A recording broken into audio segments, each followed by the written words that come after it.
অন্যান্য বছরের ন্যায় চলতি বছরেও অনুষ্ঠিত হচ্ছে উচ্চ শিক্ষার ক্ষেত্রে দিশা নির্ধারণ এবং শিক্ষা গ্রহণের মাধ্যম এডু হাব।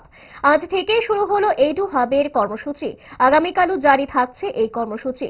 রাজধানীর রবীন্দ্র ভবনের উল্টো দিকে থাকা একটি বেসরকারি হোটেলে বসেছে হাবের আসর। হাবের আসরে বিভিন্ন লোভনীয় কোর্সের খবর সহ অফার থাকছে শিক্ষার্থীদের জন্য। কি সুযোগ রয়েছে হাবে, কি জানিয়েছেন হাবের কর্মকর্তা, দেখুন। এই এডুকেশন ফেয়ার যে এডু হাব, এটা আমাদের এবার 14th ইয়ার এবং আমাদের এই ফেয়ারটা হচ্ছে আগরতলা পার্ক লাইন হোটেলে, যেটা রবীন্দ্র ভবনের পাশে।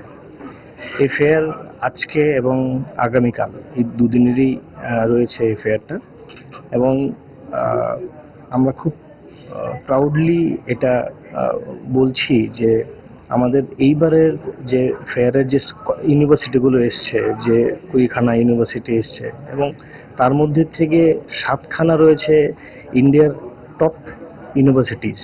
যেমন আপনারা চিৎকারা ইউনিভার্সিটি রয়েছে, এমআইটি যারা আপনারা জানেন, এমআইটি ইউনিভার্সিটি, অ্যালায়েন্স ইউনিভার্সিটি, তারপর এনএসএইচএম দুর্গাপুর, তারপর আইআইবিএস পিম্পরি, জিএনআইওটি কাজিরাঙ্গা, এসব ধরনের ইউনিভার্সিটিগুলো আমাদের এখানে এবার পার্টিসিপেট করছে।